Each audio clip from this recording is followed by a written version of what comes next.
The first time Ezra called me gross. I was 14, and the word hit like a brick to the chest. We were in the school cafeteria, the air thick with the smell of overcooked pizza, and I just mustered the courage to tell him I really liked him. His face twisted, his blue eyes cold, and he spat the word like it was poison. Gross. Now, 10 years later, I'm staring at Ezra Callahan across a dimly lit Brooklyn bar, and those same blue eyes are burning with something else entirely, something desperate, hungry, and wrong. He's leaning too close, his breath hot with whiskey, whispering things he'd never dare say in daylight.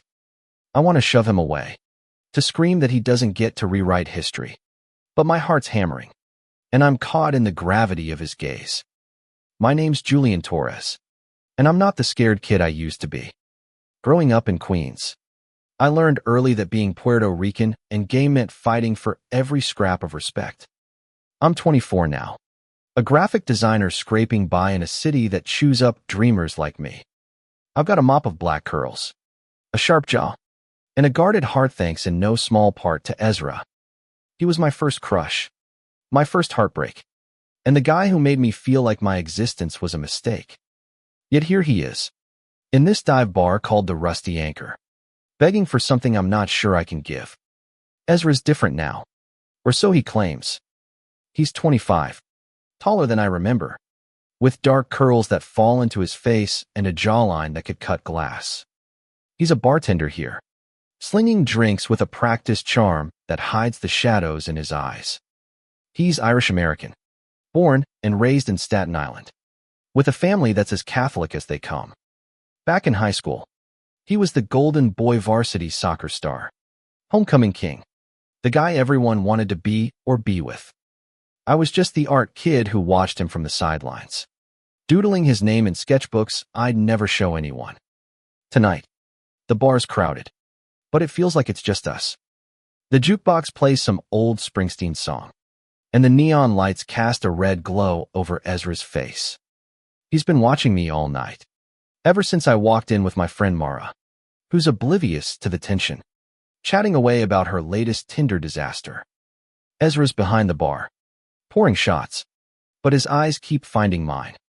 When he finally gets a break, he slides into the booth across from me, ignoring Mara's raised eyebrow. "Julian," he says, voice low, like he's afraid someone will overhear. "I need to talk to you."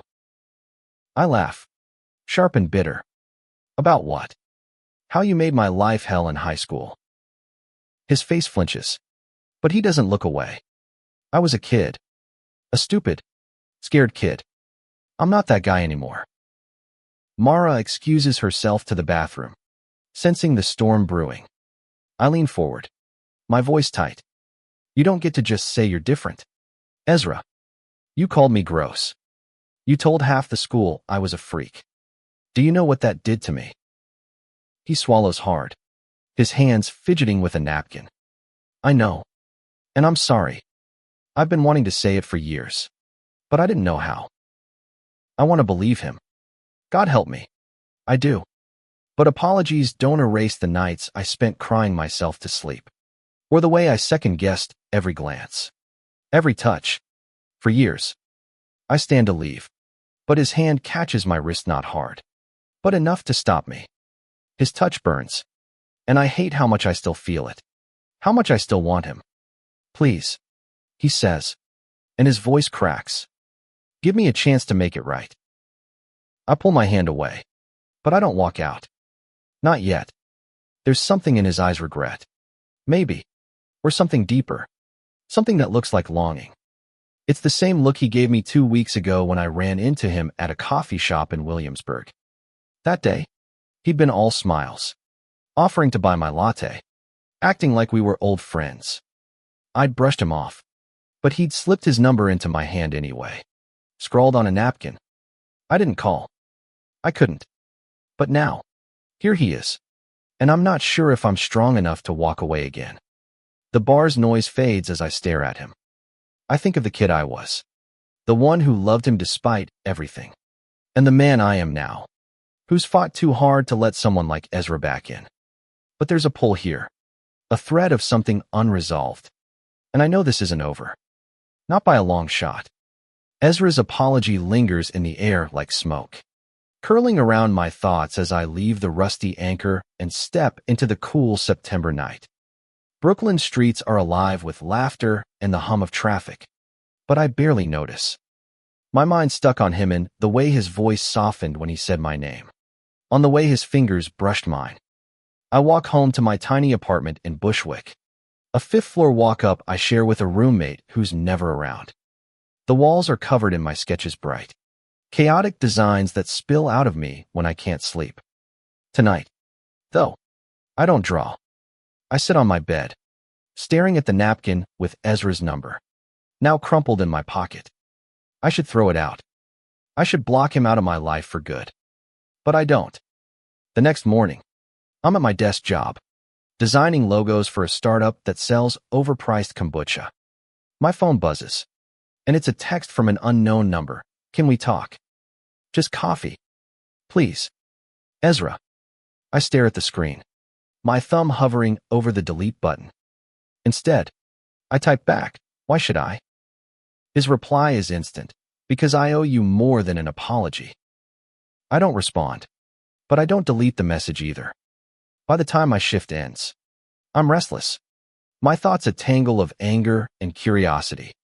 Mara calls me as I'm walking to the subway, her voice bright through my earbuds. So, what's the deal with hot bartender? You looked ready to either kiss him or punch him last night. Neither, I say, dodging a cyclist. He's just complicated. Complicated's my type. She laughs. But seriously, Jules, be careful. Guys like that don't change overnight. I know she's right. But when I get home, I text Ezra back. We agree to meet at a coffee shop in Greenpoint, a neutral spot where I can keep my guard up. When I walk in, he's already there, sitting by the window with 2 cups of coffee. He's wearing a flannel shirt, sleeves rolled up, and his hair's a mess, like he's been running his hands through it. He looks nervous, and it's disarming. I got you a latte, he says, pushing a cup toward me. You still like them with oat milk, right? I freeze. How does he know that? I sit, wary. You've been paying attention. He shrugs, a small smile tugging at his lips. I always did, even when I was being an asshole. We talk for an hour, then 2. He tells me about his life since high school, how he dropped out of college after a year, how his family's pressure to be the perfect son nearly broke him. He doesn't say it outright, but I can tell he's been running from something, maybe himself. I tell him about my art, my struggles to make it in the city, but I don't mention the scars he left. Not yet. When we part ways, he asks to see me again. I hesitate, but I say yes. It's a mistake. I know, but there's a part of me that wants to understand him, to see if he's really changed or if this is just another game. Over the next few weeks, we fall into a rhythm. Coffee turns into late-night walks, then dinners at hole-in-the-wall spots where we talk about everything and nothing. He's different now, gentler, more open, but there's still an edge to him, a tension I can't place. One night, as we're sitting on a bench in McCarran Park, he reaches for my hand. I let him take it, and for a moment, it feels like we're kids again, before everything went wrong. But then he leans in, his lips brushing mine, and I pull back. Ezra. No. I say, my voice sharp. You don't get to do this. Not after everything. His face falls, but he nods. I know. I can't stop thinking about you. Julian. I never could. His words hit hard, stirring up feelings I thought I'd buried. I want to believe him, but trust is a fragile thing, and mine's been broken too many times. As I walk away, I feel his eyes on me, full of that same twisted desire I saw in the bar. And I wonder if I'm strong enough to keep saying nor if I even want to. The weeks blur into a strange dance of avoidance and attraction. Ezra texts me every day, sometimes a funny meme, sometimes a simple thinking of you. I respond half the time, keeping him at arm's length. But I can't deny the pull. There's something magnetic about him. Something that makes my resolve waver, even when I'm reminding myself of the hurt he caused. I tell Mara about it over tacos at a food truck in Williamsburg. And she rolls her eyes. "Jules, you're playing with fire," she says, licking salsa off her fingers. "He's got that tortured bad boy vibe. But you deserve better than someone who's gotta prove they're not a jerk." She's right. But I can't shake the feeling that there's more to Ezra than the kid who humiliated me. I see it in the way he talks about his younger sister, Siobhan, who's 16 and struggling with her own identity. He's protective of her, even when his parents push back against her dyed hair and punk band obsession. I see it in the way he listens when I talk about my art, like he's actually seeing me for the first time. One rainy afternoon, Ezra shows up at my apartment unannounced, soaked from head to toe. I let him in, mostly because I don't want him dripping all over the hallway. He's shivering, and I toss him a towel, trying to ignore how his wet shirt clings to his frame. "I needed to see you," he says, his voice raw. "I can't keep pretending this is just coffee and walks. Julian, I'm falling for you." I freeze, the air between us electric. "Ezra, you don't get to say that. Not after." "I know." He cuts in, stepping closer. "I know I hurt you. I was scared. Okay. Scared of what I felt. Scared of what it meant. My dad, my church, they drilled into me that being like this was wrong. But it's not. You're not." His words hit like a wave, and I'm drowning in them. I want to scream, to tell him he doesn't get to rewrite the past. But there's a sincerity in his eyes that stops me. Instead, I turn away, staring at the sketches pinned to my wall. "You don't know what it was like," I say, my voice barely above a whisper. "You made me hate myself." He's quiet for a long time, then steps behind me, close enough that I can feel his warmth. "I hate myself for that," he says, "but I'm trying to be better. For you. For me." I don't know what makes me turn around. Maybe it's the crack in his voice. Maybe it's the years of wanting him to see my butt when I do. He's right there. His face inches from mine. This time, when he leans in, I don't pull away. His kiss is tentative, soft, like he's afraid I'll break. And for a moment, I let myself fall into it. Let myself believe that maybe, just maybe, he's telling the truth. But the moment doesn't last. Doubt creeps in, cold and sharp, and I push him away. "This doesn't fix anything," I say, my voice shaking. "You can't just kiss me and expect me to forget." "I don't," he says, his eyes pleading. "I just want a chance to show you who I am now." I tell him to leave, and he does, but not before slipping a folded piece of paper into my hand. It's a drawing, a rough sketch of me, sitting in the coffee shop, my head tilted as I laugh. It's messy, not like my work, but it's honest. He's been paying attention, and that scares me more than anything. The next day, I'm at a gallery in Chelsea, showing my portfolio to a curator who might actually give me a shot. My phone buzzes, and it's Ezra again, asking if I'm free tonight. I don't respond, but when I leave the gallery, I find myself walking toward the Rusty Anchor instead of home. He's behind the bar, and when he sees me, his face lights up like I'm the only person in the room. We don't talk much that night, but he pours me a drink, and we sit in the back booth after his shift ends. He tells me about his dad, a man who's never hugged him, never said he's proud. He tells me about the nights he spent praying to be normal, and how he's only now starting to accept himself. I don't say much, but I listen, and for the first time, I see the cracks in his golden boy facade. When he walks me home, he doesn't try to kiss me again. Instead, he just says, "I'm not giving up on you, Julian. Not unless you tell me to." I don't tell him to. I don't say anything at all. But when I'm alone in my apartment, I pull out his sketch and trace the lines with my finger, wondering if I'm brave enough to let him back in or if I'm just setting myself up for more pain. The air in New York shifts as October settles in, the leaves turning crisp and the city buzzing with a restless energy. I'm caught in a tug-of-war between my heart and my head, and Ezra's at the center of it. We're spending more time together, no late-night diner runs, walks along the Hudson, moments that feel like they belong in someone else's story. But every time I let myself get close, I hear his voice from 10 years ago, calling me gross, and I pull back. One evening, he invites me to his place, a cramped studio in Bed-Stuy with exposed brick walls and a mattress on the floor. It's messy, lived in, with stacks of books and half-empty coffee mugs scattered around. He's nervous, fidgeting as he shows me a photo of him and Siobhan at Coney Island, both of them grinning like kids. She's the only one who gets me, he says, and I hear the ache in his voice. We sit on his couch, a thrift store find that sags in the middle, and he tells me more about his family. His dad's a cop, strict and unyielding, with expectations Ezra could never meet. His mom's quieter, but her silence speaks volumes.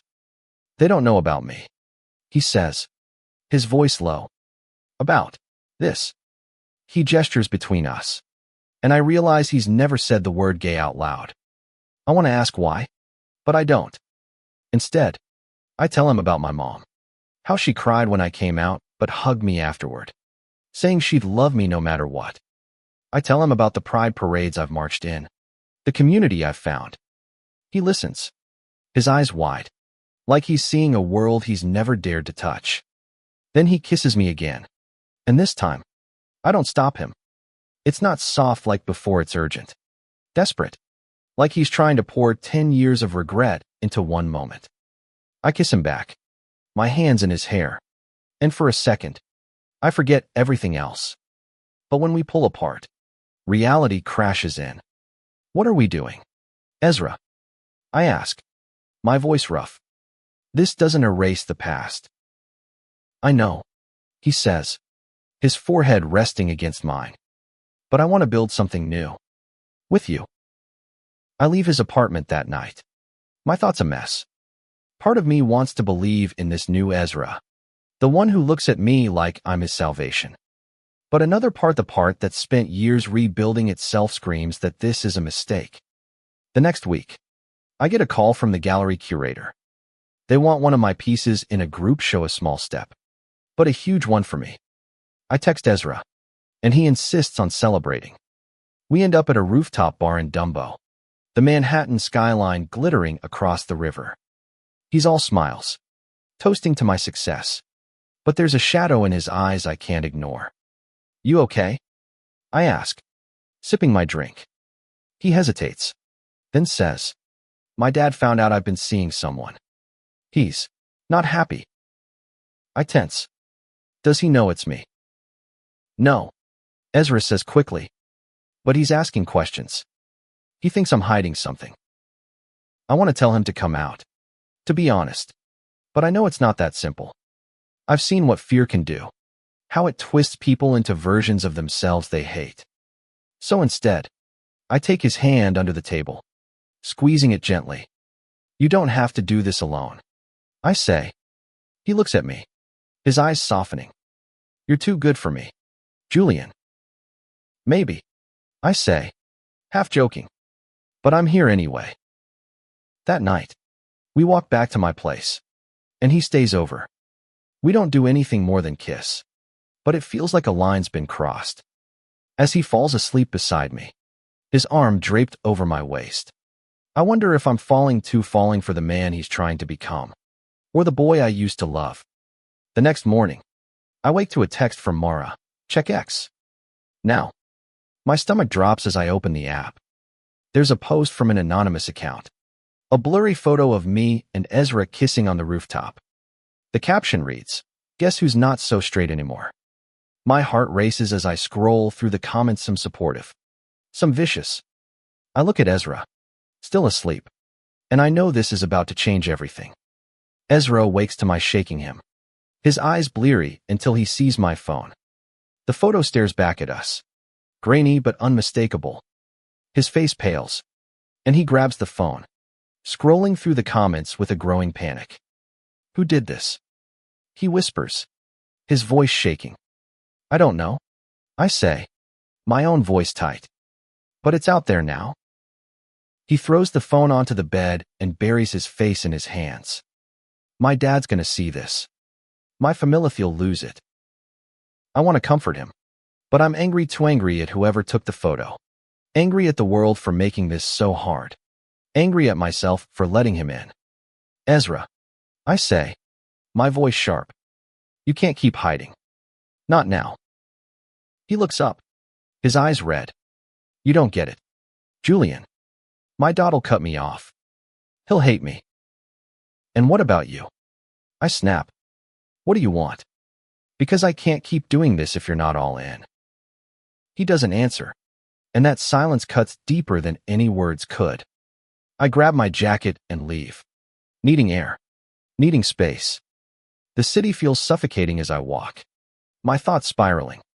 I think of the kid I was. The one who believed love could fix everything. I'm not that kid anymore. But I'm still here. Fighting for someone who might not fight for me. When I get back to my apartment, Ezra's gone. But he's left a note. I'm sorry. I need time. I crumple it in my fist. My chest aching. Mara comes over that night, bringing pizza and her no-nonsense attitude. He's got baggage. Jules. She says. You don't have to carry it for him. I know. I say. But it's not that simple. I love Heimer at least. I love the possibility of him. But love doesn't mean ignoring the truth. The next few days are a blur. The gallery show is coming up, and I throw myself into my art, trying to drown out the noise. Ezra texts me once. A simple I'm sorry. But I don't respond. I'm not ready to forgive him. Not when he's still running from himself. Then, a week later, he shows up at the gallery. The show's in full swing. The room buzzing with art snobs and hipsters sipping cheap wine. My paisea, a vibrant mural of a city skyline bursting with color hangs on the main wall. And I'm proud. But I'm distracted. Ezra's standing by the entrance, looking out of place in his worn jeans and flannel. He sees me and walks over, his hands stuffed in his pockets. I told my dad. He says, no preamble. About us. About me. I blink, caught off guard. And he kicked me out. He says, his voice flat. Said I'm not his son anymore. My heart sinks. But there's a fire in his eyes now. Something I haven't seen before. I'm done hiding. Julian. He says, I want to be with you. For real. I don't know what to say. Part of me wants to pull him close. To tell him we'll figure it out. But another part, the part that's been burned before, hesitates. Ezra. I say, my voice soft. This isn't just about you coming out. It's about trust. And I don't know if I can trust you yet. He nods, like he expected it. Then let me earn it. Please. The gallery's lights dim as the curator starts a speech. But I barely hear it. Ezra's standing there, vulnerable in a way I've never seen. And I realize this is the moment that could define us. I don't give him an answer, not yet, but I don't walk away either. The gallery show ends. But the night feels like a beginning. Ezra and I leave together, walking through Chelsea's quiet streets. The cities hum a soft backdrop to our silence. He's staying with a friend now. His life upended. But there's a lightness to him. Like he's finally breathing after years underwater. I'm still guarded. But I let him take my hand. And we walk like that, fingers intertwined, until we reach my apartment. Inside, we sit on my couch. The tension between us thick, but not uncomfortable. I'm not perfect, he says, his voice low. I know I messed up. Back then and now. But I'm trying. Julian. For you. Yeah. But also for me. I look at him. Really look at him. And I see the boy who hurt me and the man who's fighting to be better. I'm scared. I admit. Scared you'll hurt me again. He reaches for me, his hand resting on mine. I'm scared too. But I'd rather be scared with you than safe without you. It's not a promise of forever, but it's honest. And that's enough for now. We kiss. Slow and deliberate. And this time, It feels like a choice, not a mistake. We don't sleep together not yet, but we talk until dawn. About our fears, our dreams, the lives we want to build. It's raw, messy, and real. And for the first time, I believe we might actually make it. The next few months are a whirlwind. Ezra gets a new job at a queer-friendly bar in the village, and I start getting more freelance gigs. My art finally gaining traction. We're not perfect, there are fights.